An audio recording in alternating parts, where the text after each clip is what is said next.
If you've been paying attention to what's going on in the world, then this past week's news cycle has been pretty scary.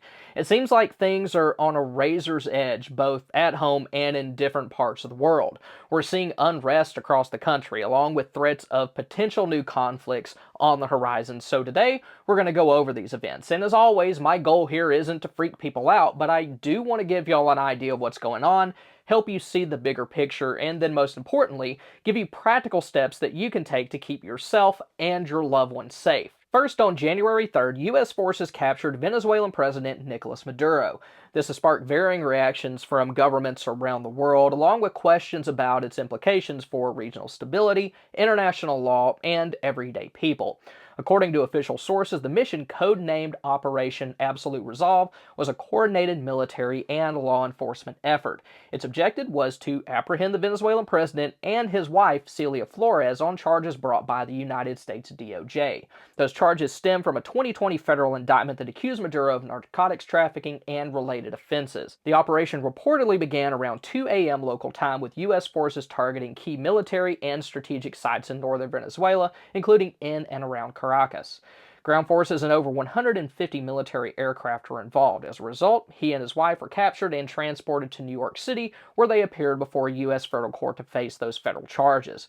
Maduro pled not guilty and described himself as a prisoner of war, while his legal team has indicated they will challenge the legality of the operation. Maduro's defense is expected to argue that, as a sitting head of state, he enjoys certain legal protections. Legal experts and international observers have differing views on this point, some noting that international law traditionally protects sitting heads of state from prosecution, while others point out that exceptions exist in international criminal law or in cases where domestic courts assert jurisdiction for specific crimes. These legal issues will probably take months or longer to play out. Now, while there is some debate as to the exact number of casualties from the raid, it is clear that the operation was intense. Venezuelan officials have reported more than 100 people were killed in the raid, and 7 U.S. service members were reported injured, but no deaths have been confirmed. Unverified but widely discussed accounts describe what's being referred to as a sonic weapon allegedly deployed by the U.S. forces during the raid. According to those accounts, Venezuelan guards were incapacitated, and some reported physical effects like bleeding or nausea. As of now, these claims are unconfirmed by official military sources. However, the diplomatic fallout from all this has been substantial. In Venezuela, an acting government was established quickly after Maduro's capture. Vice President Delcy Rodriguez was sworn in as interim president and declared a period of national mourning. Venezuelan authorities have called the U.S. mission a violation of their sovereignty. Internationally, though, reactions have varied widely. U.S. officials defended the operation as a lawful enforcement of U.S. criminal charges and a necessary step towards combating narcotics trafficking and instability associated with the Venezuelan regime. The U.S. government has also emphasized concerns about the influence of foreign powers in Latin America and the security of the Western Hemisphere. The response from Latin American governments, though, have been kind of a mixed bag. Some, like Argentina and Ecuador, expressed support for the action, while others, including Brazil and Mexico, condemned it as an infringement on Venezuelan sovereignty. Where countries stood on this issue have largely been dependent on their political leanings. Global powers such as China and Russia have criticized the operation and have framed the capture as a demonstration of U.S. military reach and influence. International organizations and legal experts are also weighing in, and some analysts have labeled the operation as controversial under international law. They emphasize that enforcement of domestic legal charges within another sovereign state typically requires consent or cooperation from that state, and that's something that the Venezuelan government did not provide. So what does all this mean for everyday people, including those watching from outside of Venezuela? First, the geopolitical implications are significant. The operation signals that in certain circumstances, a nation may choose to take bold unilateral action to pursue criminal charges against a foreign leader. That raises questions about how international norms are evolving and what limits, if any, exist on those actions. Developments like this can influence global diplomacy, trade relationships, and security partnerships. Second, economic markets, especially in the energy sector, reacted to the news. Venezuela holds some of the largest proven oil reserves in the world, and uncertainty there could have ripple effects on fuel prices globally. Third, for Americans abroad or people with connections to the region, there are immediate safety concerns. The U.S. State Department has issued warnings urging U.S. citizens in Venezuela to leave due to reports of rising tensions and possible targeting of foreign nationals. And finally, this event highlights how quickly global power dynamics can shift. Staying informed as developments like this continue to unfold is an important part of being prepared. The next major story that made headlines this week involves renewed efforts by the United States to annex Greenland. This is an issue that's been going on for years, but has escalated a lot over the past few months.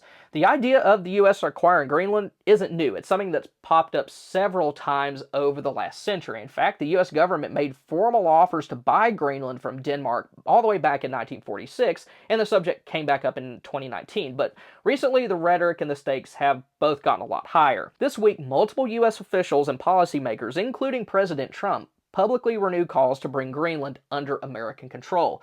The current argument is that Greenland is vital to U.S. national security because of its proximity to North America and Europe, its position along critical shipping lanes, and the fact that it's known to have rare earth minerals and other valuable resources. Officials have also pointed to growing concerns about Chinese and Russian influence in the Arctic, saying that both countries have made strategic inroads in that region.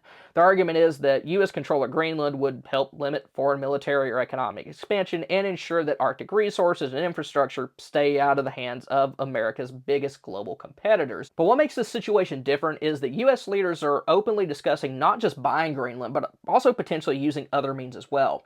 First, according to statements from administration officials, the United States has considered offering direct payments to Greenland's population as a way to encourage secession from Denmark. Figures discussed in the media range from $10,000 to $100,000 per resident. Then the U.S. hasn't ruled out other measures, including force. While there's no public indication that a military operation is imminent, some advisors have said that all options are on the table if Denmark or Greenland reject their proposals. This has caused a major escalation in tensions between the U.S., Denmark, and other NATO allies. For their part, Greenland's leadership has strongly rejected all of this. Their Prime Minister, Jens Frederik Nielsen, issued a direct statement telling the U.S. to stop pressuring the island and called American social media campaigns unacceptable. Greenland's government has insisted that the island is not for sale and that its future will be determined by its own people, not by foreign powers or outside money. Denmark, which is over Greenland, has been just as blunt. Danish Prime Minister Mette Frederiksen made it clear that any attempt to annex Greenland, especially by force, would be seen as a hostile act. She warned that it could mean the end of NATO and fundamentally reshape security in Europe. Denmark also called in the U.S. ambassador to formally protest what it describes as American interference in internal affairs. Internationally, European leaders are supporting Denmark. France, Germany, the UK, and others issued a joint statement supporting Danish sovereignty and affirming that only Greenland's people and the Danish government have the right to determine the island's future. NATO officials and the European Union pointed out that Greenland is covered by the NATO Collective Defense Agreement and have warned that any military move could trigger a full-scale response from the alliance. Russia and China both criticized the U.S. for what they called neo-imperialism, with Beijing urging Washington to avoid using the China threat as a pretext for expansion, and Moscow quietly highlighting the divisions that this is causing within NATO and the West. Now, when it comes to how this could affect normal folks like us, first, if this escalates, it could create serious friction within NATO. For Americans, this means potential impacts on military deployments, defense budgets, and even the types of international partnerships that the U.S. relies on to manage everything from global military operations to cyber threats. Second, Greenland is rich in critical minerals used in electronics, batteries, solar panels, and military equipment, so if the U.S. did somehow gain control over Greenland, it could potentially reduce America's reliance on supply chains that run through China. But any attempt to forcibly take over the island would almost certainly lead to legal battles, international backlash, and possible economic sanctions. In the short term, even the threat of instability in the Arctic can send ripples through global markets. Energy costs could go up, supply chains could see issues, and investments in Arctic projects might slow down as companies wait to see how the situation plays out. Third, if you live in Greenland or Denmark, then there's obviously a lot of uncertainty. For Greenlanders, there's widespread opposition to joining the United States, even among those folks who want greater autonomy from Denmark. For Danish citizens, the defense of Greenland is being treated as a national priority, and any escalation could have consequences for travel, trade, and even basic security if things go sideways. And finally, for all of us, this is a reminder of how quickly big global developments can happen and could turn into something that affects our daily lives. That's why staying informed, paying attention to international events, and having a flexible preparedness plan can help us stay ready for whatever the world throws at us. Next up, we have some events that hit a lot closer to home. Earlier this month, the Department of Homeland Security announced what it described as a major enforcement operation in the Minneapolis-St. Paul area. Initially, around 2,000 federal officers from ICE and related agencies were deployed to conduct deportation actions, arrests, and investigations. Officials said that this was part of a broader strategy to enforce immigration laws, particularly in cities where they perceived resistance to such efforts, including Minneapolis. All this came to a head on January 7th with the shooting of Renee Good. Law enforcement officials stated that this occurred during a perceived threatening interaction involving Good's vehicle and an agent. DHS spokespeople have described the agent's actions as defensive, saying that he believed that his life was in danger at the time that he fired his weapon. Others, including some leaders in Minnesota, have debated this. As of now, the FBI is leading the investigation. The Minnesota Bureau of Criminal Apprehension was involved initially, but later withdrew from the case, citing limitations on access to complete evidence and investigative materials. As of recording this, the investigation remains ongoing, and officials haven't issued criminal charges or definitive conclusions about whether the agent's actions were lawful or justified. However, this event has resonated widely, especially in Minneapolis, where the shooting took place, which isn't far from the sites of other high-profile incidents in recent years. The situation has also sparked protests and demonstrations nationwide. Protesters have gathered in cities including Minneapolis, Portland, New York, Boston, and San Francisco, calling for accountability and changes in federal immigration enforcement practices, and local leaders have also weighed in. The mayor of Minneapolis expressed concern over the event and has called for transparency and a full account of what led to it. Senior federal officials had defended the actions of the agent involved, like Department of Homeland Security Secretary Kristi Noem has reiterated her support for the officer and signaled that additional federal agents will be deployed to Minnesota to maintain enforcement operations and protect law enforcement personnel while the protests are ongoing. President Trump has also commented publicly, describing Good's behavior at the scene critically and framing the incident in the context of law enforcement safety. The White House has emphasized that federal agents must be able to perform their duties without facing what officials characterize as unsafe interference.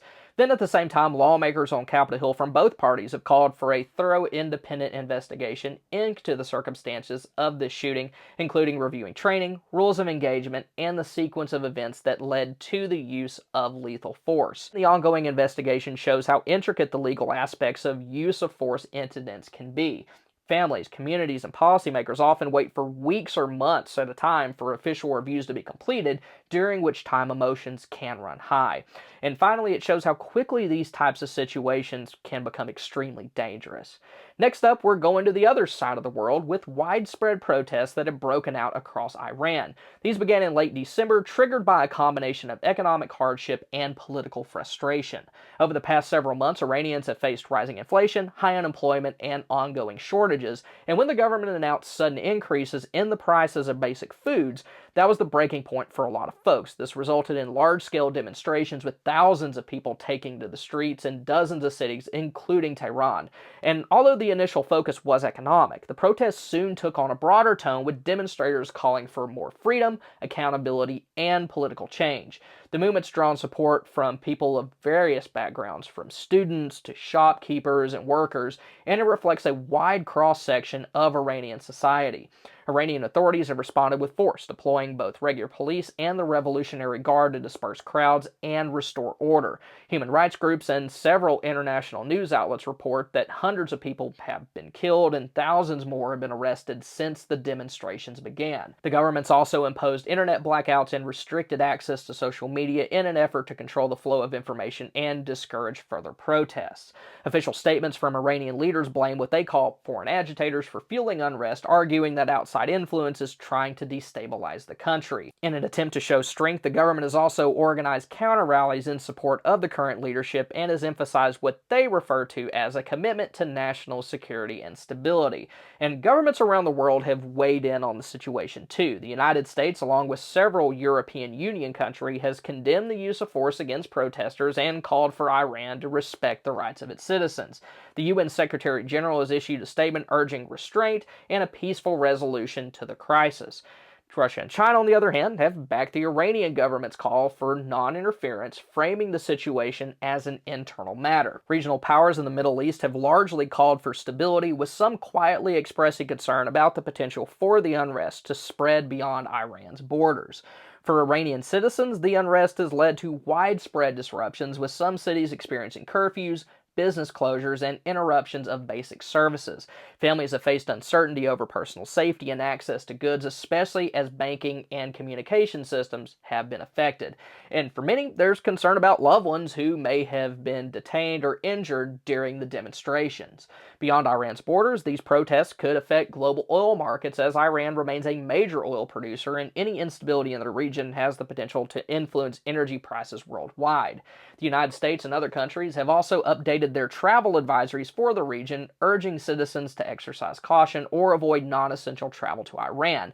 And finally, this situation is a reminder of how quickly economic and political tensions can boil over. For preparedness-minded folks like us, it's another example of why it's important to stay aware of developments at home and across the globe. Then back here at home, the United States is facing one of the more severe flu seasons that we've seen in years. Reports from health officials and hospitals across the country indicate that the flu, along with other respiratory illnesses, are having a widespread impact on communities. For a lot of us, this hasn't been something that we've heard about on the news. We've seen it at school, at work, and at home. Even my family's dealt with it. I was sick for several days after Christmas, and my son missed 3 days of school last week, so that's why I didn't do much. And according to official sources, flu activity is elevated in most parts of the country. Hospitalizations for respiratory illnesses are up, and several states are seeing numbers that haven't been quite this high since before the pandemic. There's also been higher than average number of pediatric flu deaths for this point in the season as well. Many clinics and emergency rooms are stretched thin, especially in areas where the flu and RSV are hitting at the same time. Some communities have experienced temporary school closures or have switched back to remote learning due to how many students and teachers are out sick. Then, hospitals have taken steps to manage the surge in cases, like in certain areas, elective procedures are being postponed and additional staff are being brought in whenever possible. For everyday Americans, this means a greater chance of having to deal with illness, whether it's you, a family member, or a coworker.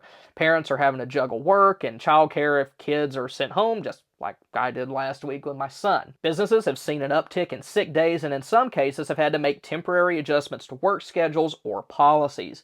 Then for those who rely on regular medical care, like seniors or people with chronic conditions, the strain on the healthcare system can make it harder to get appointments, especially for non-urgent issues. Health officials are advising people to use telemedicine or call ahead whenever possible. But from a preparedness standpoint, all of this is pretty basic. First, make sure that your family's medicine cabinet is well stocked. Keep an adequate supply of fever reducers, cough medicine, and fluids on hand. Then make sure that your thermometers and humidifiers are working. If you or someone in your home is at higher risk for complications, go ahead and talk to your doctor in advance.